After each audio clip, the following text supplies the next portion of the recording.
The back, so you just. Okay. Good evening, everyone. We'll officially call the meeting to order in just a moment. Who is missing? 1, 2, 3, 5. Let's see if that Mark is. I guess, oh yeah, Mark is on. Mark. Hi, Mark. Yep, we see you. Hello. Hi. All right, so we're all here. So I will officially call the meeting to order. This is the infections here. Are you okay over there? Yeah, but infection desk or whatever. There's room There's a here. chair, you can sit here. No, I just have my All right. own table.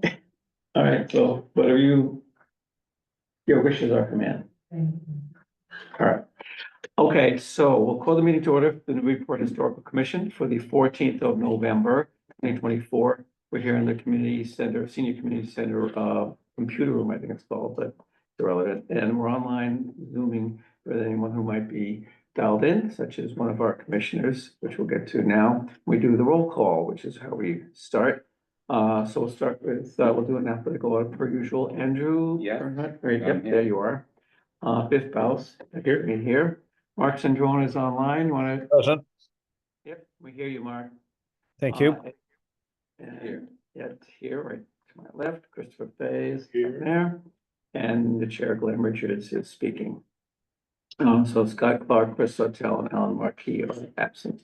We also have Caitlin Sullivan and Andrew Port, joining us, and especially enjoy taking notes. Okay, so there were two demolition delay applications where the applicants have asked to continue the matter so that they can do the whole thing in one evening. The first was 246 High Street. So we need a motion to continue that matter to the December 12th meeting. Then we can vote on that to officially continue that to the 12th. I should add that the applicants have signed a waiver of their rights. There's a timeout where if we don't make a decision in a certain period of time, they automatically get their whatever approval, but they've waived that right. So to get the extra time, so it doesn't put us in any adverse position to do this. So is there such a motion?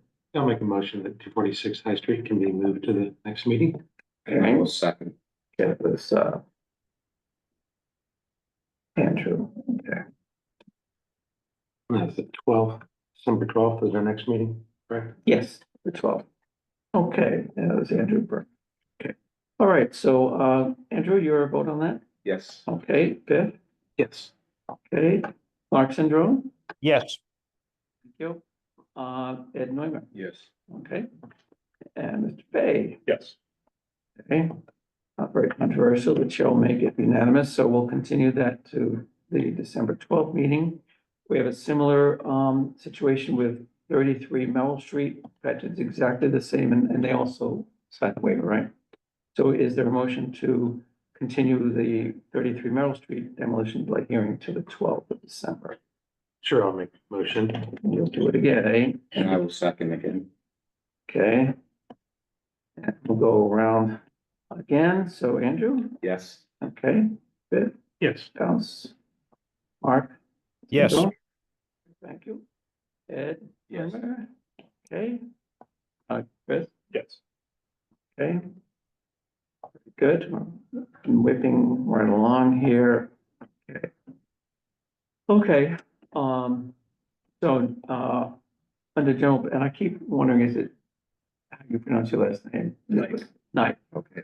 Oh, that's, okay, that's how the EI is usually pronounced, but it's not, like Einstein. So we have 38 Forest Street, review the proposed preservation restriction. Did you guys have a chance to take a look at it? I know it was, posted online there. I know I did. Before I make my comments, did anyone have any concerns or comments about it that you want to bring up? I do. Should we give a little background on what Yeah. that before us? Yeah. Sure, and I meant to check, Just like Netflix, gotta do a little summary recap. okay, so it's a large lot. I believe it's zone 2 family, or it's currently 2 family, or not. No, it's a single family. Okay, but it's a large lot.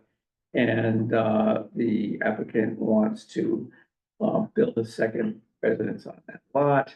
Planning board is requiring this preservation restriction as part of that deal. By for lack of- ordinance, right? Okay, yeah, Yeah. apparently, and this is interesting, when we first took this up, I didn't realize that the specifics of the ordinance were kind of spelled that out, so someone asked, I think it was, might have been Chris Sawtell, someone asked about, didn't we vote that we weren't interested in the PR? Right. And it's true, we did, turns out that they kind of have to do a PR. Now, we don't necessarily have to hold it, is that correct? But Yeah, that's right, I it's guess, a little funky. sorry. That was it. Is that true that we don't necessarily have to be the ones holding it? That's right, yeah, through the chair, just a couple of things if I can help to clarify, if it's helpful at all, you know, if you have further questions, but, so this is a special provision, so it's other than the as of right things in the zoning, this is an option for someone, so they can come into the planning board. As Glenn mentioned, they can come into the board as opposed to having the two family that's already allowed as of right on the lot.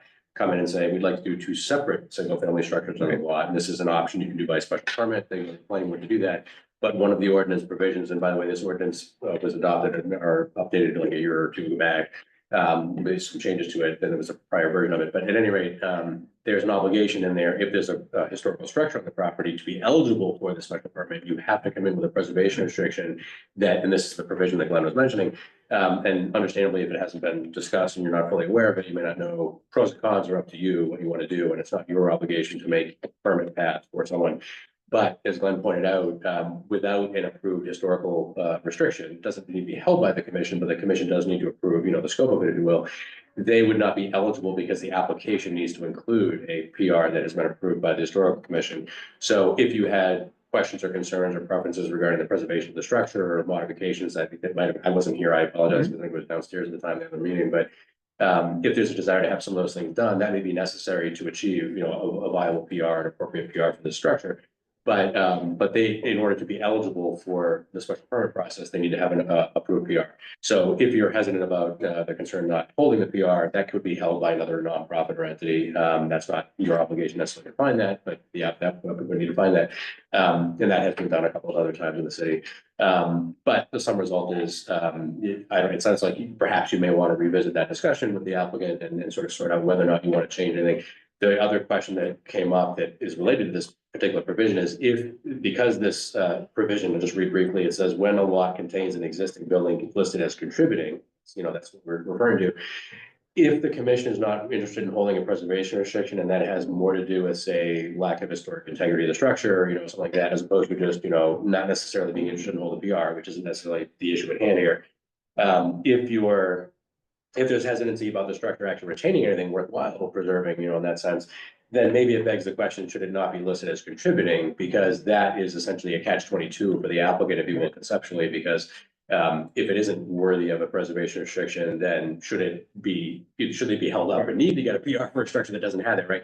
So it seems like a reasonable discussion, at least to have one or the other with the applicant, sort of what makes sense here. That's your choice and understandable on all kinds of spectrum. But it seemed because there was probably not enough clarity about what was going on in the permit process and the implications or options that you might want to revisit it and see where you land either way. So. Thanks, Andy. Well, we can simplify it, I think, a little bit in that, and at least take off the, you know, at first I was reluctant to take on another PR, but I think in this case, to try to keep things a little bit more, not to throw in yet another monkey wrench, so to speak, you know, let's assume, I'm okay with assuming that the commission and say, will be the grantee Sure. for the PR. It certainly, So we can at least, removes one other entity. or- Right. yeah, so thing. we just, you know, one less issue on the Sure. table. So we can take that off, you know, unless if someone has an objection, you know, by all means, speak up. Given that I had basically two issues with the way you know, this current version of the PR. The first is that, you know, I'll be kind of semi-brutally honest here. There are so many errors and like typos and things like that, that I don't feel comfortable. We have to pass it on to the Mass Historical Commission and they look at everything in minute detail. And it would be embarrassing to send that to the Mass Historical Commission the way it is. There, like, every page, there's either typos or things that are screwed up or whatever. And in most cases, you can kind of figure out what it was supposed to be. But in some cases, for example, I made a note here, page, I didn't even note all of them, but this one is a good example. In this case, it changes the meaning on the sheet that talks about the guidelines. This is page 21. It under, I think it was under major changes. It had spot repainting of masonry. And I'm wondering if what was meant was repointing of masonry, which is a more involved operation, obviously, than spot repainting. I mean, that would seem to me that would be a pretty minor thing, whereas a repointing might not be so minor. So, that's on page 21 if you're interested. So, I mean, you can go, and I'm sure I sort of, to the corner of my eye, saw you nodding on, that was going through, that there's a lot of. Yeah, there- One of the photos of the historical photos of the house is actually the wrong house. It's the neighboring house that's on like Form D or something, I think it was. They were both on the same. They're both Yeah, the same. they're I'm just both the wondering, same thing. I uploaded probably, I don't know how many versions I uploaded until we got a final version, so I'm wondering if Yeah, one of the versions that you're looking at isn't. It does cause confusion when there's multiple versions or. Yeah. Yeah. So- This Form B is correct, though, even though it is the house, the next door house, this is for Yeah. 38 and 40. right. Yeah, that photo is the house next door. They put both houses because they were essentially, at the time anyway, they were essentially the same. It was 38. But I think the other photo was, the photo of the actual house is on the same one. Oh, And it's not on, I didn't see it in the submittal thing. okay. So that was, the one issue with it. The other one is to just square away with you had, I know I stated like last month that I was really nervous about this, pre-approved edition thing, because when you first came in, it was like, well, I may or may not actually do it, it's for future, blah, blah, blah. So that seemed way too vague to be putting into the PR, because this is like a legal contract type of thing. It's in perpetuity and all that, and so it's gotta be nailed down pretty tight. That said, we have done PRs that have had, things kind of pre-approved. And you had some elevations there. Do you have, would I be correct to think that this is something you actually do want to execute, that addition in the back of the place? It's just in there, so if there's a buyer that comes along, that addition is approved. It's not something that we plan to do at this time. It's more of, we're just putting it in there. There's already a first floor addition on the back that was done back in All right, well, the 90s. The only thing we could possibly do is, well, there's two ways of dealing with this. If we could take that out, and then if some buyer wants to put an addition on, it would be reviewed just like any other house, and, and just off the top of my head, look, I know if there's an Eileen Graph design, it looked pretty reasonable. I don't think it's a big issue. Or if you want to kind of file those specific plans for us to kind of pre-approve, that could be done, but then that's the only thing that would be pre-approved is those specific plans. Because like we can't, that we can't, that's not gonna say that pre-approval isn't gonna apply to, anything they put up on that footprint or something like that. No, I mean, that was the intent. That's why we had the floor plans, and elevations drawings. That's the intent. So it would The only be thing that specific thing. That specific. Yeah, so we'd have to make that clear. Do I know you? Mark, I'm the owner of the property. Oh, okay. I'm just trying to make sure that we get through the process and give you what you want, so that we don't have to keep coming back. Yeah. Because somebody forgot something. Yeah, I mean, it becomes a little bit, probably more tedious of a process than it really needs to be. well, let's see. Just so I could just understand something. The new buyer, the new owner can come back and request an addition and we go through our normal process Yes. of roof line. Yeah. So why even? my Increase question to you, reselling value presumably, right? Because Yeah. now they have the option available. It's- So why even lock them into something like this and just go, you have to come to the board and ask for pre-approval, and we've done, I mean, we can't promise you everything, but for the most part, an addition of this nature that doesn't disturb the front of the house or the side of the house doesn't really, we haven't denied anybody Yeah. on that type of expansion, unless they want something way out of line. Well, and I think the design showed that, and I think that's the reason why we wanted to include it, is because it was non-invasive, it was not detrimental, and we figured that it would give options to a young homeowner who may not know the process, or just say, hey, this is something you can Right. do. It opened a little bit of flexibility for the house. If I may just add, just for, if it, to the extent it's helpful, in understanding the planning board's process, irrespective of the applicant and what may be desirable there, I assume obviously there's benefit there as a, Right. you know, homeowner or developer, because you've got the ability to say, this is already pre-approved, it's not debatable, right? Everybody's Right. agreed. I understand that. But that's up to them and you to discuss. I did want to note though, because it might be relevant to sorting out whatever happens here. The planning board, in going to the planning board, if they're trying to figure out from the planning board whether the planning board's okay with it, the planning board also might be saying, hey, what does the historical commission feel about that as well? So it might, from their perspective, if the applicant's interested in finding out whether the planning board's okay with it, it might actually circle back here anyway to determine, are you okay with that, you know, nature of modification? So I flag that only because it might come up anyway if they're trying to get the planning board's indication of whether that's okay now or in the future, you know, so. They could always change the nature of an addition also, but they would have to come to us. But in that case, they might have to go back to you, but yeah, because Okay. it basically deviates from the plan. Yeah, Okay, so that if it gives them flexibility. yeah, if it deviated from the plan at all, whoever bought it would have to come back in front of you. Yeah, they could come back. Okay.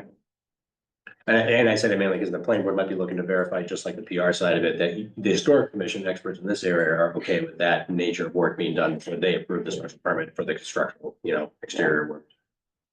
Can I just add, just for clarification, it sounds like you want to just take care of the paperwork for any potential buyer? Yes. Is there, it doesn't matter to me one way or the other, but is there a potential buyer, or is it they're just out, you know, hypothetically somewhere, right? No, I mean, they've been showing the house and, Okay. you know, they've got interest, but we have no buyer at this point. Gotcha. And it's not like this paperwork adds like $100,000 worth of value. The economic value really is, it makes it easier for somebody to come in, that if they want a little extra space because they wanted Right. a bigger room, it was approved and they could go. I guess I'm wondering, like, I hate to put it this way, like, what's in it for you guys to do this ahead of time? That convenience for a buyer. Okay, Yeah. that's just a selling Yeah, point. We've already done the paperwork. Yeah. Whereas again, it may have to come Yeah, back. I mean, it's just, you know, it's a small house. So, you know, if somebody was looking for downside, then I get it, but it was a young couple and they want some Yeah, expansion, but, you know, then it's flexibility.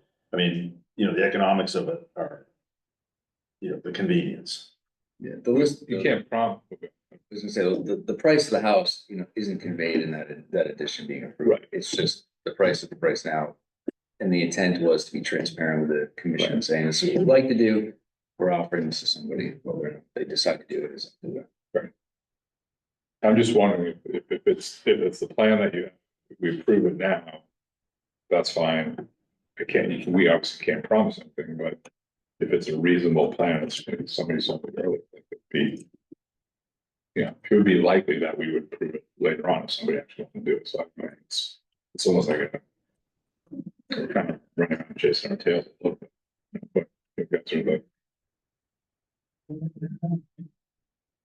is that the reason? I wasn't here when the vote was taken. I went to the house. Is that the reason, was the concern? Why Decided that they didn't even need it. Well, the Why concern was about, it? there were a couple of reasons, and I was just looking at the minutes from the meeting of, the October 10th meeting, which I guess was our last meeting. And, because I thought I had said something about this, one of the things that, was, I forgot to mention before, as far as what was sort of deficient in the PR, which is what we're trying to get at right now, right? We want to get this thing finalized.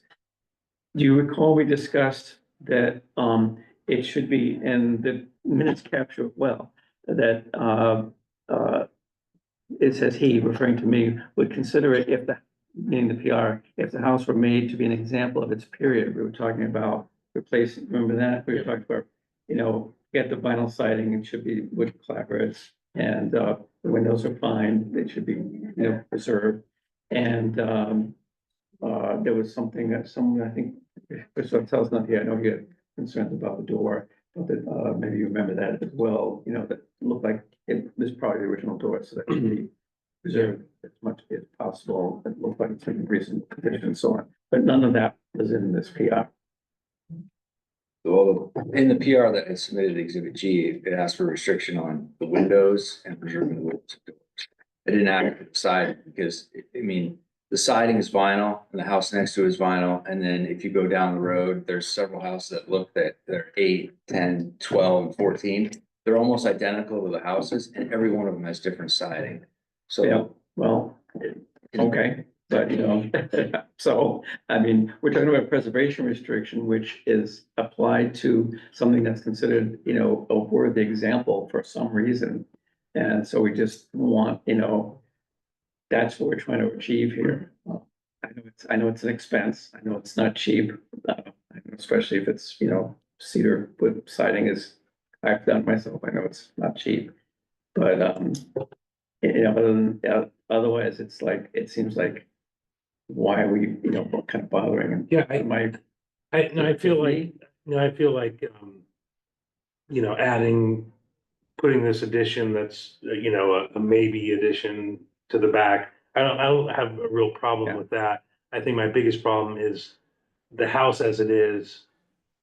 You know, there are elements of it that are definitely worth saving. We talked about the door, it's got Greek revival windows around it. The matching house next door that was on the same historical property used to have that same Greek revival style windows around the door, the lights around it, and were changed, and so like that makes that part of the home unique and special because it's you know 1850s entryway that's still you know emblematic of Greek revival architecture, and that's what the home is about if you're gonna try to preserve it. So I think if you know this talks about vinyl siding, it's like I don't think I want anything to do with preserving, you know, having a historical document saying we should keep this modern siding.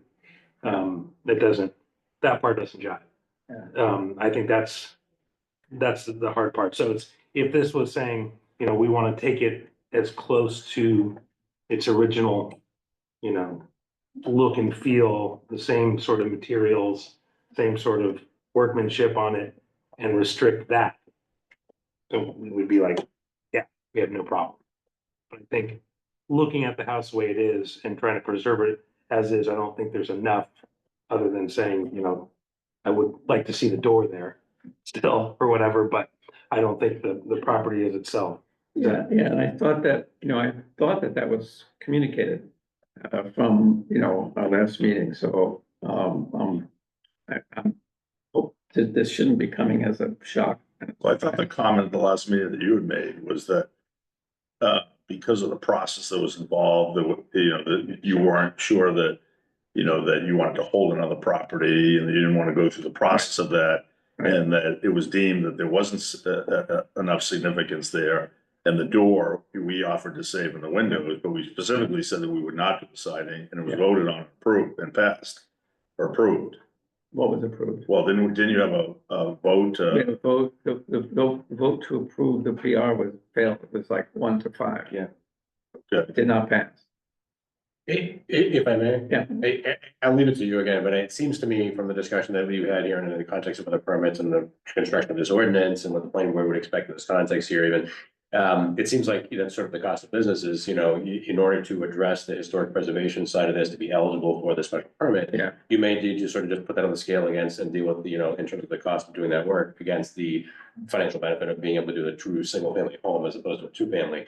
And I say that only because that's the reality is that it may be difficult to get both the historical commission and the planning board's approval without that being incorporated in here, in essence. And I'm trying to be honest that, you know, that's sort of the lay of the land, I guess. That's a good summation, yeah. So if it was just about the potential addition, it might be a different discussion, but you're looking to add a whole other building. Right? Not back here, if I remember right. Right. So a whole down a little gully. Yeah, and by the way, I agree with my partner Biff here that I don't, you know, where you have concrete plans, you know, that from your architect for that little addition, if you want to incorporate that, you know, I know earlier I expressed reluctance because it seemed at the time it was kind of vague and maybe it is, maybe not, but it sounds, but if you want to, I'm not objecting to that at this point, you know, so I think Yeah. we're- I just want, we're in like, agreement that the problem is that having a preservation restriction that preserves a house that is an exemplar of a great revival house from that period, you know, is dressed appropriately, so to speak. So, yeah, I guess I have a hard time, because the last meeting, we talked about, you didn't think the house was contributory enough to have a PR restriction. yeah. And then in order to get to this process, now you're asking us to essentially reside the house. Well, part of the problem was we didn't know about, sorry, to interrupt you, but Yeah, we didn't no. know about that glitch in the ordinance, like we thought we had more flexibility than we actually do, because the way the ordinances are written. Sorry. to interrupt. Yeah, no, so I guess I'm just trying to like, so if you're asking us to reside the house, we're willing to save the windows, save the doors. Yeah. The addition that was put on the back doesn't have original wood siding on it, has vinyl siding to match. The spacing on the clapboards is already 4 inches, so the vinyl siding looks historical Mhm. versus, you know, the typical 5.5, 5 inches covers that we put on now. It's like, it seems like if it wasn't worthy then, and we're willing to do something now, you know, have a PR restriction on this stuff, and then you're asking us to reside it on the top of the planning board, when we go to the planning board, say this does get approved, we still have to pay the affordable housing permit fee, which is also, Mhm. you know, a secondary fee on top of it, which is, you know, significant too. I see Andy frowning at that. No, sorry, apologies. I was actually reading a sentence in another document. Oh. Sorry. I apologize. I was multitasking. So, Mr. Knight was saying that they also have to pay the affordable housing fee as part of this as Oh, well. there's another provision that was added. I think that was a more recent provision tweaked from a prior provision. So that's on top of this. whole Right, PR. you used to be able to do a public benefit of some nature, Right. and now they were being more specific. In more recent years, they modified it to I be more see. specific and say, here's a dollar amount that you could contribute to affordable housing. So anyway, It's not in lieu of a PR. it's a separate provision. Yeah. Yeah. Yeah, so it's- I'm sorry, the public benefit was what we're talking about, right? Yeah, If we hold the preservation restriction, it's preserving the house, but am I wrong about that? Yeah, I don't mean to do like without doing a treatise on the prior ordinance Right. versus the new one. The old ordinance used to allow several different options for the public benefit. And the ordinance was modified to say in this instance, if there is a historic structure of some nature, that's gotta be part of the picture, right? That's, that's what they're saying here with this contributing status. And the affordable housing thing applies regardless of what's going on to ensure that, if you're creating a large, single family home, you're also helping to, keep the balance of affordable housing in the community by contributing in some way that can get done. So that's kind of in essence, did you want to add anything or? No, I'm just thinking maybe there should be a request to vote on the contributing status and see where that ends up. Oh. And then Sure. you're put in the position where you either have that or, the PR has to happen in order to get the special permit. But so let me clarify. So if you vote on it to say it's not a contributing property, does that still allow us to go forward with the special permit to the 60? If the property is removed as a contributing structure, then the ordinance is not triggering the need for the preservation restriction. Right now, because it is listed as contributing and the ordinance calls for all contributing structures to have, a PR, it's a requirement. So that was, it sort of brought up in our discussion was if it isn't worthy of a preservation restriction, and maybe that's because it needs some restoration work to be eligible for, whatever, but whatever the situation is there, if it isn't going to be eligible for a PR, it does beg the question, should it be removed as a contributing structure? Who maintains the list? I mean, how did these? The inventory got created decades ago. Right. Yeah. Yeah, that got listed and had Form B from like the early 80s. But what board or what administrative process?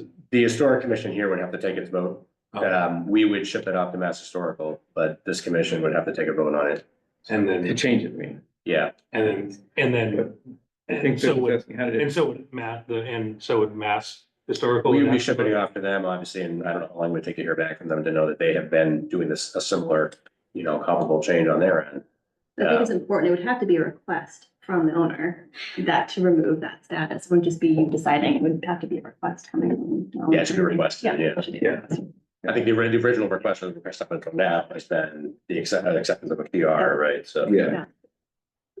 Has this So board ever that had a is- request yeah. to delist the property from contributing? We have not had that. Not the to time that I've my, been there, to my, No. So is, So you have to start the whole process over again, in a sense. well, we could ask tonight, couldn't we?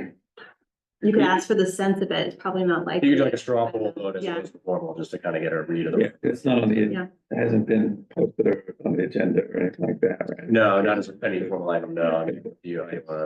But you still have to go back to Mass Historic, as that's what you're saying, Well, that's with what, your request and wait for them to get back to You you know, it, sometime after, it, no earlier than after. the for holiday. our zoning, the zoning administrator I've talked about is for our zoning purposes here, as applied under this ordinance, the local historical commission vote should be sufficient for that. The problem is we have to, in order, because they all are also using that same inventory for their purposes, right, and for other purposes.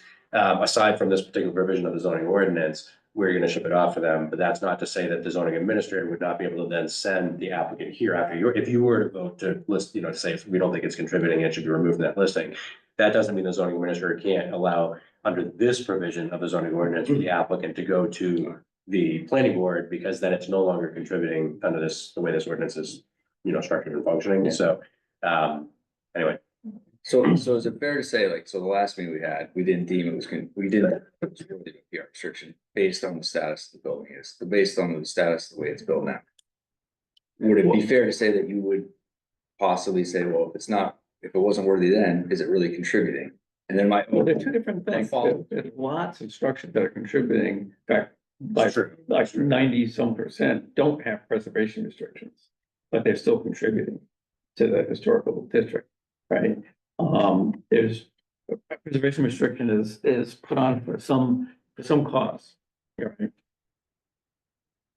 Yeah, I mean, Usually there, somebody wants to build something. Or, That's my experience. Is yeah, we or, want to add another dwelling perhaps, there's been a couple that. or get funds. Yeah, there's several possible reasons. I mean, to me, it just seems just to try to pull it off.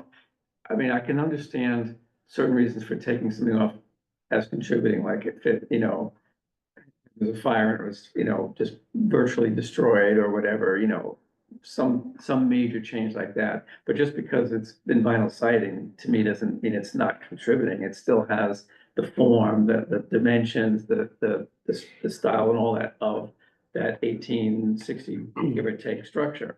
So it's still part of that. Yeah. Neighborhood and. And in fairness, it would be atypical to see delistings. I mean, Mass Historical also doesn't typically do that. I've seen them on structures that I don't think, I mean, this is a random structure, not necessarily something important to our historical district, but a structure, I've seen them basically say, we're not gonna remove this structure from a listing, even though that one, there was sort of an informal conversation, yeah, this one we really don't think has much of a, so, at any rate, I think it's very atypical to remove them, and it seems to me the more viable route, just because I see the permitting process, it seems the more viable route to me is to try to work out a preservation restriction and do some restoration, that's needed to get some work here, but I just don't think, I mean, the delisting seems like a more difficult route than that. Yeah, well, I also just think that I see where you're coming from, but the difference really is that it's a contributing structure because of the nature of it and where it is, and it's got a partner, and it was built at a specific time.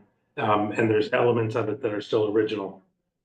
So if you came to us and say, we want to knock it down, we would probably be against that. Right? But for us to say, yeah, we want to keep it in this exact state, I think that's where the problem is. right. Because there's not, I mean, as it is, it's not like this, beautiful, perfect form that we want to Yeah. keep forever. None of them aren't necessarily perfect, but at least, are closer to, what they were intended to be when they were built, than, Painted vinyl is not, yeah. So I keep let me- saying that, but it really is So very honest about it, would you guys be Yeah. open to us doing like something like a hardy siding or an LP siding that was very similar to what the wood Yeah. siding looks like? And, as Yeah. far as, Yeah, Last actually, longer. in the past, that's been approved. I have my, it's beyond the jurisdiction of the historical commission because but I've seen a lot of examples where that type of siding, that cementitious stuff, starts cracking and splitting, and I'm not sure if it's an installation problem or whatever. But we're not responsible for that. That's kind of beyond we're just, it comes from historical values. So to answer your question, that has in many cases been, in fact, I can't think of when that's been disapproved. Because like you say, when that's up, it essentially doesn't look any different than regular, cedar siding or wood siding. That's a different question, because I may have asked you at the house, but is it possible the original siding is underneath? Have you peeked underneath? Because sometimes they just slap the vinyl or even. Yeah, so it is covering, there's a thin piece of elevate or insulation, and then underneath it, it looked like there was collapse in one spot, and I checked another spot, and it looked like cedar shakes. So they might have had two different types of siding on there. And that wasn't totally fun. Yeah. So I'm gonna ask Andy this question too. Regardless of what happens here. Yeah. If we don't go for the PR restriction. Yeah. Would the planning board grant a waiver on this? So here's the thing, they don't have the ability, you would have, you're basically forced to go to the zoning board of appeals for a variance from that provision, and that's highly unlikely for that other board to basically say, we're going to give you relief from this provision, when it's really, the ordinance was structured to send these types of things to that board. It's conditions that were essentially predetermined by the council, city council to be appropriate. Again, we could all debate the particulars, of course, and any land use regulation, but the city council already decided this is the appropriate provision, right? So one board's gonna grant a variance or exception, while another board typically has jurisdiction over that one, not likely. It's just, that board doesn't have the authority to grant the waiver essentially, and you're talking about either a zoning change, which I don't think is gonna happen, or take more time. Or you're talking about going to another board, which is problematic because that board has to basically say, we're gonna, do our own thing on this one and then give you a half-baked, application that doesn't quite meet the ordinance there. So I don't see that necessarily panning out that way. So as far as logistics wise, so say we offer to the side and do the window and keep the windows and doors the way they are.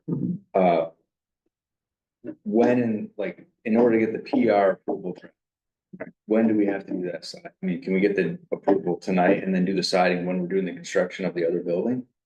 The two-part answer. I don't feel comfortable approving this one tonight because of all the errors and things. That's one thing, but the other part of your question is, you don't have to have that done in advance of, if you can submit clean, appropriate PR. And we'll try to be as clear as possible, so you know exactly what you need to do. We don't, and it would spell out in there what, just like it spelled out about that addition in the back. That one is a maybe happen, but there's a couple things that we put that, that are conditions, and we've done that too. Yeah, I think. Right? Yeah, I think what would happen here effectively, and Caitlin, I think effectively what would happen mechanically is if there was agreement on that scope of work and the PR preservation restriction itself, that language I agree would probably sort of, agree to it at a future meeting, just because the document's got to be in order before the commission is ready to do it. But all that being the case, you wouldn't have to do all that physical work. Typically, what would happen here is the permit from the planning board would incorporate, with this advisory opinion from the historic commission saying we approve the scope of PR here, right? This document's been, approved by us. It's got whatever exhibits or approvals for, some additional work that might be done in the future, that things that have to come back to us, et cetera. We've agreed on this, that the conditions from the planning board is going to say something like the restoration work, siding work, essentially on the primary original structure has got to be done before you get occupancy on the new structure that you're building. So you'd have to have the preservation restriction recorded before you're getting, going on that new structure there. But the work wouldn't have to be done until you're looking for the occupancy. So you'd have some ability to keep going, with things while for practical purposes. That helps out. That's, mechanically how that would. Do you want to add anything? That's right. Yeah. So would Andy, just so I'm clear on that, and I know we've done stuff like that before on the other PRs. So does, is the thing about the certain work being done before the occupancy? Yeah, I think it is basically the commission's approval. Is that plugged right into the PR, or is that like a separate memo? It would be a special permit condition. Okay. And what I think the way that mechanically that we address here, because of the unique nature where some of the work's being done, is your advisory opinion, which would be final or, communication from us, but that opinion, if you agree to the PR, is essentially contingent upon that work being done. Right. And that way the planning board knows that while there is agreement on the PR, they know that for them to do that, that also is because they're gonna put that condition right in the decision saying you gotta do the work. It's not debatable. Right. And that's because it really doesn't belong directly in the PR. Yeah, per se, that's what I was but it does need to be done to satisfy your acceptance of the PR and the planning board's agreement to do the project. So I think that's, Hey, Mark, I just wondering, it's a lot of discussion on here. Just wanted to just check in and see if you had any thoughts or comments you'd like to kick in. You're on mute. It might be muted. I see your mouth moving, but we still can't hear you. Can you hear me now? Now we go, yeah. Yeah, sorry about that. Sure. I really wish we had better guidelines to determine exactly how to do a PR. And we really don't have that. And since we don't have that, we're really talking hypotheticals here. And therefore, in a situation like this, given the fact that we have no real certainty at what's going on with the property, this is really a non-discussion. This has to wait until there's more determination on what's going to happen to the property. And in my opinion, this is something where it should be submitted for historical commission because this is a historically significant building. Okay, so would you agree with that? I paraphrase a statement made earlier that the PR in its current state isn't ready to be, voted on yet. But I agree. if I agree. it was cleaned up, and like you say, it had the specifics as to what was going to be done or not done, what was protected and so on, then, we could deal with that. And I assume you heard the discussion about how we would incorporate the cladding issue with the cladders. I assume you heard that whole discussion. Yes. Yeah, okay. Again, I think we're dealing with hypotheticals and we're not really dealing with what is going to happen. So, What I'm saying, Mark, is that we can take it out of the realm of the hypothetical by nailing it down exactly what is required and the fact that they wouldn't be able to move forward with the occupancy permit until that was done. So I agree. I agree. So that takes out some, most of that uncertainty. Yep. So trying to think, Well, I understand, so the PR, so there's several versions I have. I don't know what version was I've uploaded. This is one you sent a couple days ago. So was the PDF or was it the Word format? is it the one that's posted as a PDF? PDF. Yeah, so there was a Word format that was. This is the version that you sent me that says the existing windows and front door entry are to be, this is the most recent version I have. Okay, I probably got like 10 versions on my computer, so I might have sent the wrong one, other than Exhibit G. But what I'm asking is there, if we agree to do something, but, is there any way we can get a PR approval based on the draft? We'll fix the draft, we'll get it resubmitted, but that way we can keep moving forward with the planning board, because we've already lost a month, over 2 months. What can I say? I mean, I don't want to come across as some kind of hard ass or whatever, but I was very honest about saying I would be embarrassed to send this to Mass Historical the way it is. It's just too riddled with typos and errors and things like that. And it doesn't include the verbiage about the citing. It doesn't, Which I can take care of, all that. Yeah, but we can't approve something. Yeah, to on the your extent verbal that assurance this that comes up you'll a take care. lot actually Yeah. before the zoning board of appeals, Yeah. planning board on a routine basis. It's very atypical for boards to approve something that has a bunch of little details that need to be clarified because the motion to approve has to capture all that. And there's a lot here that has to be wordsmithed and worked out. And that is very atypical. Typically, boards will look for the plan to be up to date or the document to be up to date before they're approving it. And I totally get the situation you're in, but that is pretty typical because boards are reluctant to have, well, we approve it with the conditions and things that were mentioned, floor amendments and things that came up during the meeting, because that becomes a very confusing and cumbersome process later on, if you can even draft it on the fly while you're talking about it. So Yeah, it hasn't worked. It creates a so well. mess of problems down the road in addition to being difficult to articulate every single typo or thing that's, you know. It's just, it's frustrating because we were here at the last meeting a month and a half ago, and they were like, oh, it's not contributory. Yeah, I'm sorry, I wasn't here, so I don't Yeah, know. I know. So we get to the meeting and they're like, oh, everything's moved forward. And then 2 weeks later, I get a call. Oh, we can't move I don't forward. think anyone ever said it was not contributory. Say that. I mean, it wasn't worthy of a PR restriction. What I'm Yes, saying we is did say that. at the time. And Yeah, and we still and say I- the same thing. and I We're asked- consistent. Yeah. I asked the question, hey, are we still gonna be able to move forward to the planning board? And it was like, as far as I know, yes. Yeah, well, that was where. And then That was my mistake. No, I know, and I understand, I'm not, it's just, and now it's like, that was 2 weeks later that I found out, then we had to redraft something, Mhm. you know what I mean? And then we were back Oh, in front, and we're discussing the same property and the same issue, and if we're willing to do the siding and preserve the windows and the doors, I mean, I don't see why we can't get a draft approval, and For then the we just, reasons that Andy just stated, it's not in the document right now. So we can't, we were approving or not approving a specific document. And the document that's in front of us doesn't have any of that. And it has a lot of other stuff like this thing about spot repainting of masonry and a myriad other little typos and errors and things. So, I mean, if I was. We've had several of the other PRs that we've done, and I mean, none of them go quickly because it's an involved document that is stating something for perpetuity that needs to be worded perfectly. And we can't, as a board, say, yeah, it's probably gonna be good. I mean, that's not gonna It happen. doesn't work. It's also not uncommon for these documents to be sent to MHC with pages of edits that comes back from them. Right. Also, and it Yeah. does look like a different document by the time Right. it comes for your final approval. Right. after, That's you what it is. That's review what- it. it's gonna go to MAC anyway, they're gonna edit it anyway and then send it back, Yeah, so. I don't want to have to, show my face in front of Michael Steinitz, having sent to him something that looks like this. I'm sorry, I don't know what that sounds like So to you, can I but ask that's just one not question how I for feel. clarification? If I was like your high school English teacher, I would say, do this over again.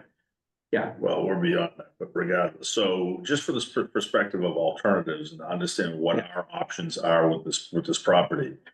If we had applied for a demolition permit, would that still allow us to have the ability to do a second dwelling on the back half of this lot? you'd probably, I assume they'd have a year demo delay. Yeah, I mean, you'd have to No, go. no, I understand that, so we'd wait a year, whatever the demolition delay would be. And we put another house there and build one, and we'd still be able to build the second house in the back. You could still go to the planning board. I can't guarantee that you're not gonna have like a bumpy road in terms of having the dialogue explaining and so, but yeah, that is technically, you would be able to basically say, because at that point, the structure is not there, right? We have an overlaying of different regulations in Newburyport. Right. Effectively, so in this instance where that structure isn't protected, if you wait out that period, if you utilize that particular provision. This provision of the ordinance that says if it's a contributing structure that's there has to be preserved, that provision is no longer applicable. Because That's what I'm asking, so Yeah. that provision is what allows us to come in for the special permit from the planning board. for the second. Right, Okay. right. Again, to me, the most logical path seems to be coming up with a PR that works, doing some restoration work, and then going to planning board and saying, here's the plan that they've agreed to, and whatever, what the tweaks you get in there. And then they approve that scope as well. Unfortunately, it's just a layered permit process where multiple boards are having to review and approve. And for the record, everything, could we get your name too? It's the Mark Mrs. Oh, this what? Mark Mrs. Okay. Can you spell your last name? Yes, NEIPP. Just kidding. Yeah. You had a hard time with his, you're gonna really have a hard time with mine. It's M S Mhm. C Mhm. I Mhm. S Z. Okay. And you pronounce it? I'm not kidding. Yeah. no, absolutely. He's looking at me like. Well, I you're just want to kidding. pronounce. No, it's Mrs. Okay. So I'm just a little confused by, you'd be willing to wait a year. So you're saying you want to sort of expedite the process, but you've been waiting for 6 weeks, right? But then you're saying, but we would be willing to wait a year. Am I wrong about that? Well, I In order mean, to if I tear did it down down, So my goal would not be to do that. Right. I mean, if this process takes 3 to 4 more months for us to get through, then, you know, to take down a house and build something else there that's worth more money because the market for new houses versus older houses is significantly more active. Then, I mean, I'm not sure if I would take that risk. I just did a restoration project in Topsfield and it came out fantastic. And we did that, and every time we open up another wall, it'd be another can of worms, but we did a great job and it came out fantastic. That would be my goal. But if this process continues and, you know, you're saying that by the time it comes back, it might be a tedious process, and if it's 3 months, 4 months, 5 months, who knows? Yeah, well, We've already been at this for quite a while. We could solve this at the next meeting. You're asking for us Yeah. to solve the problem tonight. I don't think that's gonna happen.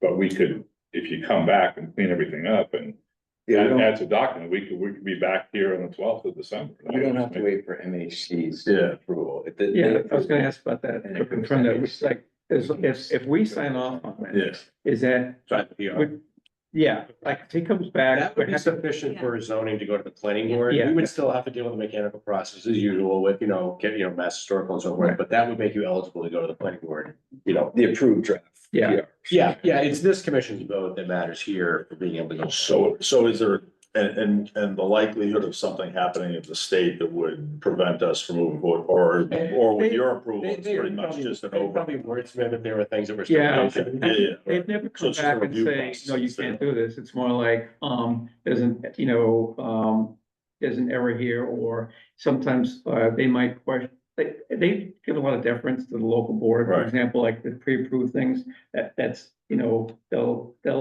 either assume or they'll check with us, by the way, you guys, well, actually, they usually assume, if we're signed off on it, sending it to them, they assume that those local, those pre-approved things are actually pre-approved by us. So, and that's another reason, to get back to Andy's point, that's why, another reason why, everything's gotta be, we gotta be all solid on, what's in there or not in there, so that we are comfortable, okay, we're approving this, this is what we're gonna do, this is what you're gonna do, everyone's clear, and we can, sign off on it, and then it can go forward.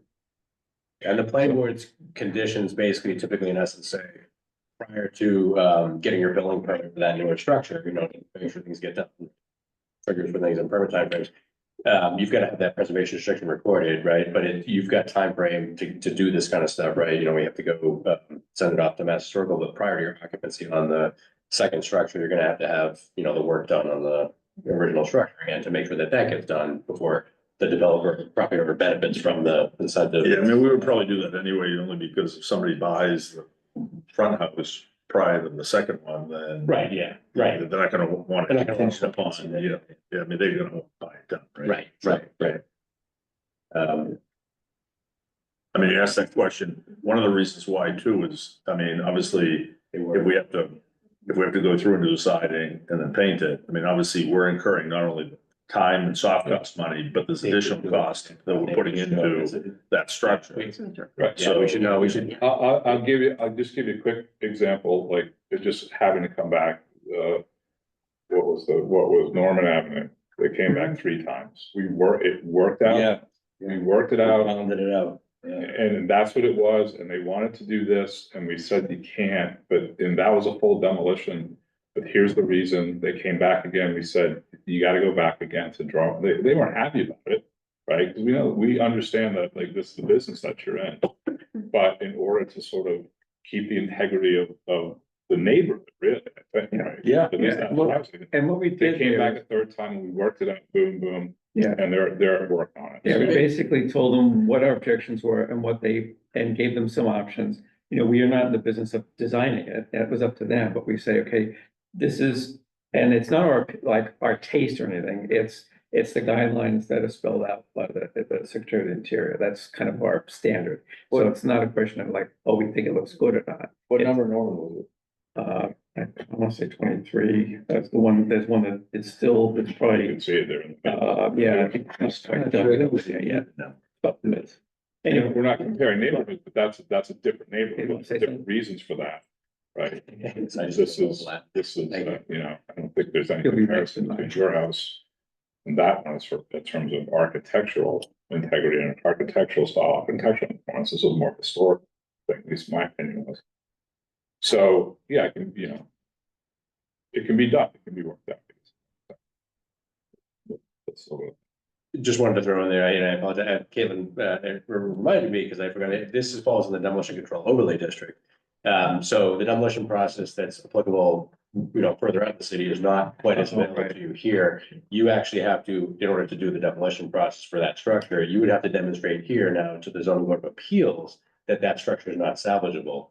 And that would be a difficult process for you as well. So, to be clear, it's not quite as easy as years ago, the city had just that demolition delay, which would have been, while there is that process in the city, its area has been limited. And its National Register Historic District is protected by this demolition control overlay district, which requires you to go through a process to demonstrate it can't be salvaged. So again, unless you're trying to demonstrate you think you can successfully show that structurally it just can't be done, you also have an uphill battle trying to demonstrate. It's not like, you know, the. Yeah, I mean, obviously, I mean, the goal is not to take something down, it's get value to it, right? Yeah, not suggesting that, yeah. So. Is that the one, so the demolition overlay district, so the one on Merrimack Street that's down there now that they're working on the corner there, corner of Plummer and I Merrimack? think that's outside, right? Is that outside? Did you no, guys do the that's a demo? special permit, a DCD special permit. It's DCOD, okay, Yeah. all right.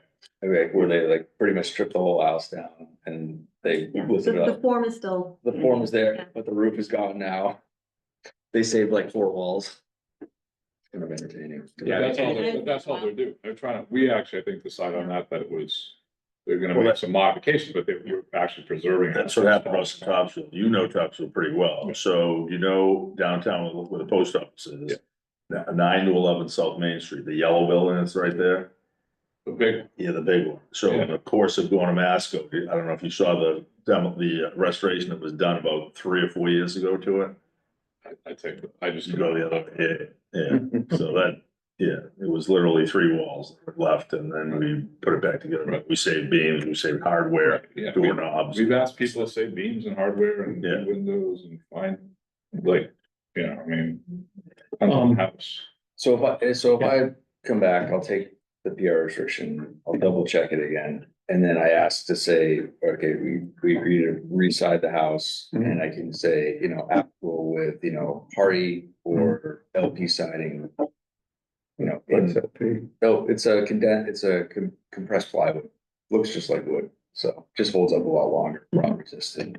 And it comes pre-painted and stuff like that. I mean, you get samples, that would be even better. People don't. Yeah. Let's do it. Yeah, I can bring samples, yeah. But I mean, should I list that in this Yeah, specifically that we either use Yeah. cedar shake, cedar It could slabs? be, if it's easier, and it might be, but to just put it as the exhibits there. What do they It should call go it? into Those- this exhibit G. Another Yeah. floor plan, yeah.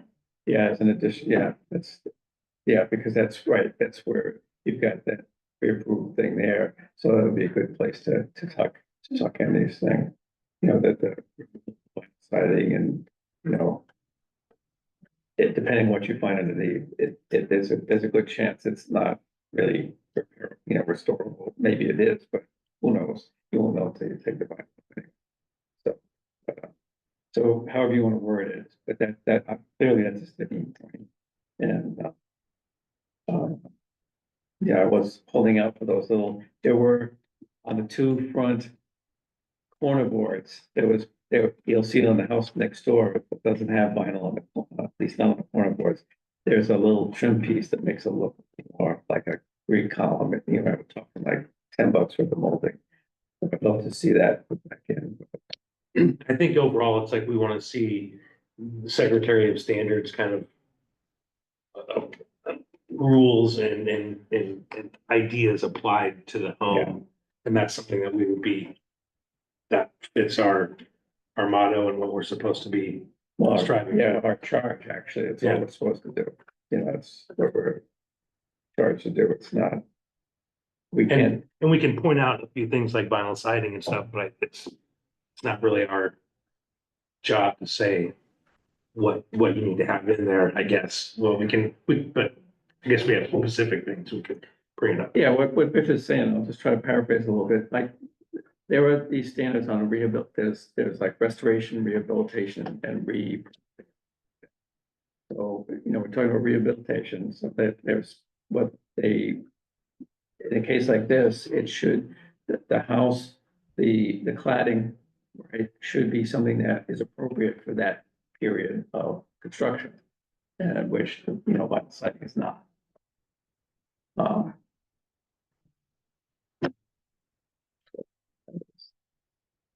Yeah, I'm not trying to be difficult, I'm just trying to understand. No, and that, which you should be, because and that, like, when Chris was talking about the Norman Ave one, what we should have said was that he said, okay, look, tell me specifically what the problem is, so I can come back with something that you guys will be okay with. And again, I know I say this a lot, but it bears repeating, it's not that we're okay with it in the sense that we judge that it complies with the guidelines from the Secretary of Interior, and it's not gonna have an adverse impact on either, the house, the neighborhood, the historical values in that spot. And that's what we're supposed to do.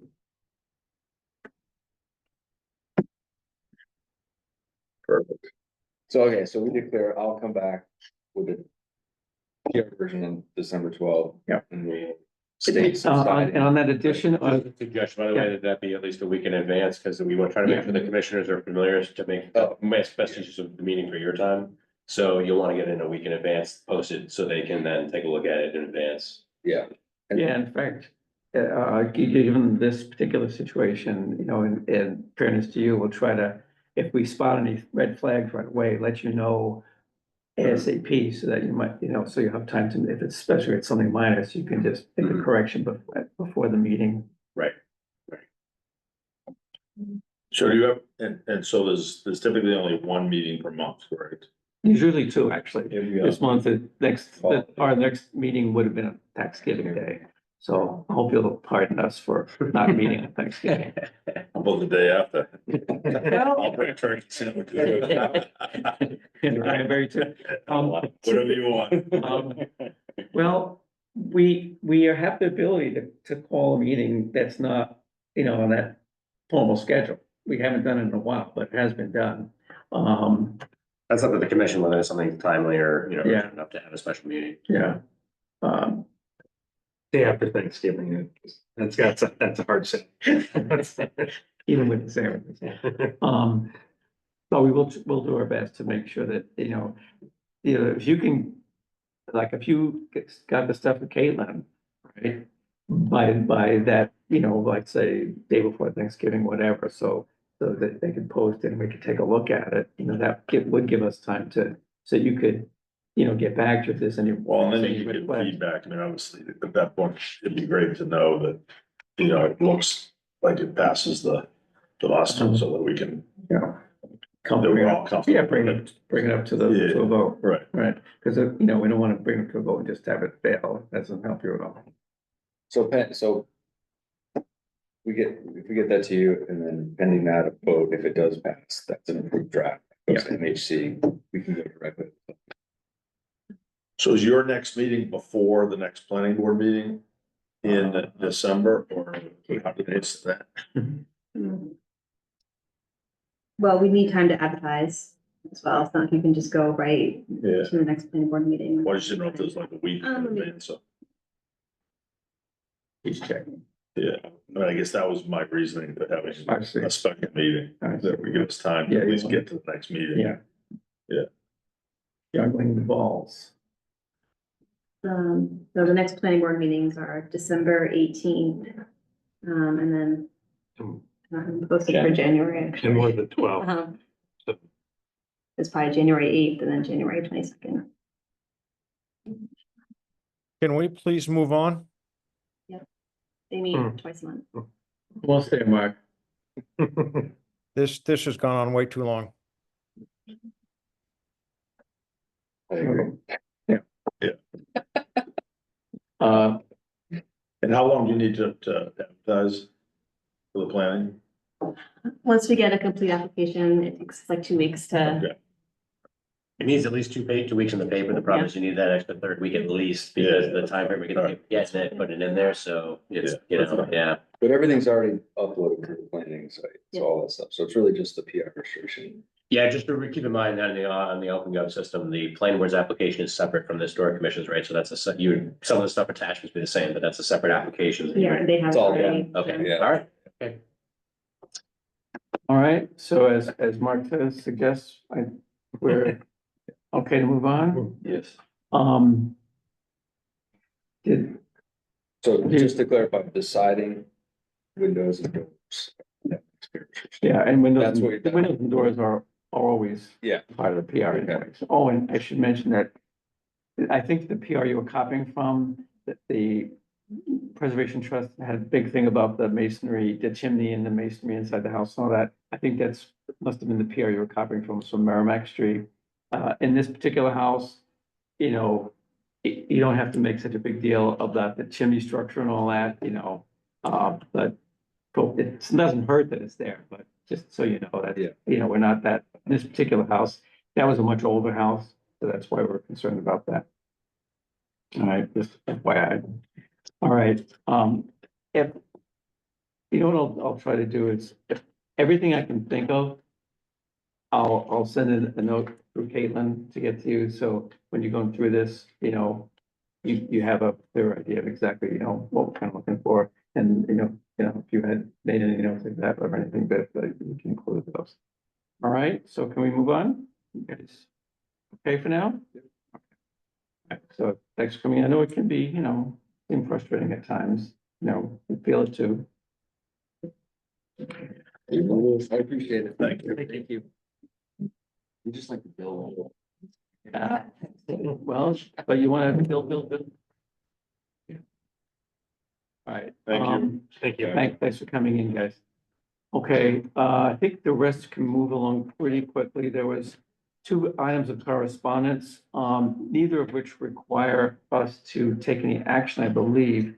There was, the letter from the MHC was about that antenna installation at the Unitarian Church. This team already discussed that and made a motion, so that's a done deal as far as we're concerned. They basically also said they don't see any adverse historical impact, so we're all on the same page, so that's all set. On the 29th Federal Street, did you were able to extract any more info from them, or do you want to continue No, that? I want to continue that. I'll have to follow up with them to get the plans for what they're going to do. The Yeah. new telecommunications facility at Old South Church. Yeah, what we're talking about here is Caitlin and I had discussed this one. And there's very little specificity and no actual drawings or plans of any kind on that. So we think we should continue the matter so that we can see what it is they're talking about. And then we can take a motion on that. It's probably okay, but as we were just talking about, you don't want to do guesswork, if possible. So this is another So- communications, Yeah, another church. yeah. So, but is someone happy to make a motion to continue that to 12/12? I'll make the motion, sure. Thank you. Okay, Mr. Byrne, and I think, Mark. Okay, so that's, go around the horn here quickly. Andrew? Yes. Okay, you're okay. Biff Faust? Yeah. Okay, Mark? Yes. Okay, Ed is? Yes. Okay, and Chris? Yeah. Okay, and the chair is okay, so we've done that. Here, and, the approval of the minutes for 10/10/24, which. I'll was make what- a motion to approve the minutes. Okay, And I was second. well, you guys are quite the team. We're the team. That's right. The A team. Stand I by. just like being in the notes. what it is. Okay,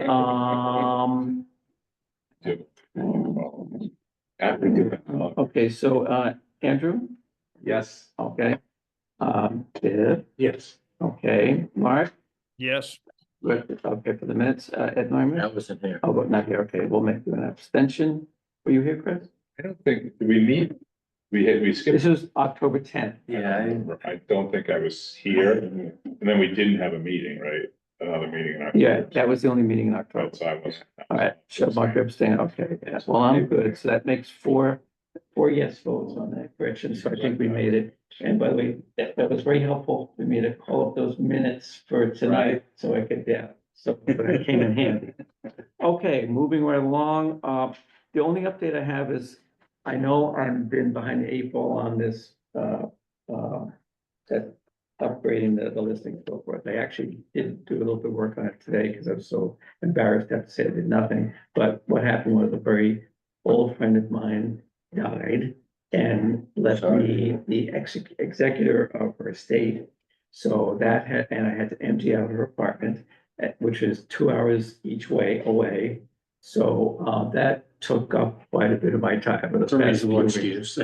Yeah, but so that's my excuse. However, I did start putting together a file, and Patricia had put together an email that had some really good guidelines on it.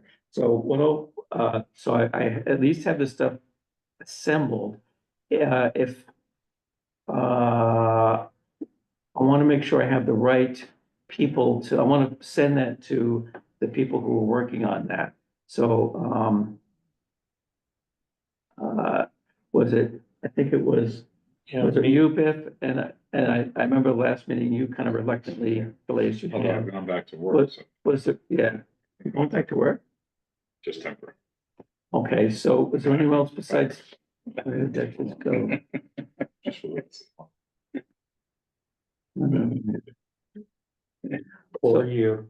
anyone else besides Biff and Chris?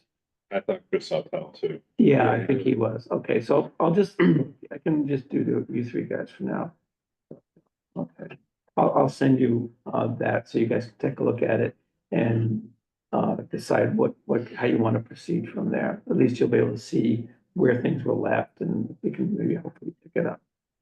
Okay, yeah, actually, there it is, right in my notes, Chris, that's Chris, so.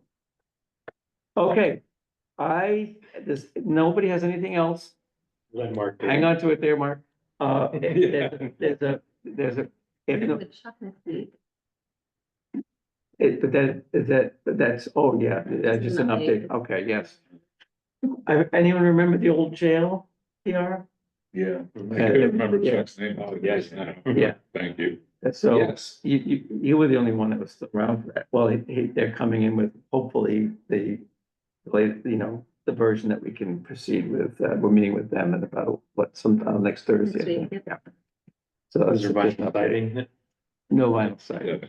It's granite, solid granite. Okay, is there anyone have anything before a motion to adjourn, or can we have the motion to adjourn? Go ahead, Mark. Motion to adjourn, please. Okay. Okay, and if it's seconded, what you've been doing lately is there anyone opposed? And if not, we'll say it's unanimously or approve without objection, whatever they say. We can And send all we're- in favor, aye. Yep, and we're officially adjourned, so thanks, Mark, for your patience. I'm sure it was probably more of a strenuous for you there, not seeing all that was going on here, but thanks for hanging in. Are you gonna?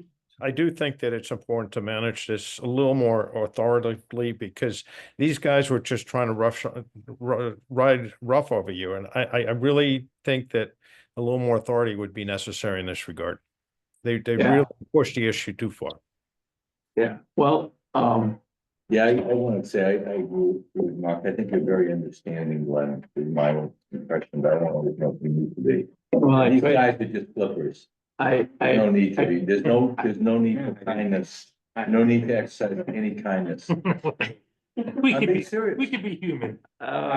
well, We could be human, but quick with them. at Yeah, least. but Biff, sometimes, I mean, that's really how the world works. I mean, sometimes you need to just say, Hey, we adjourned.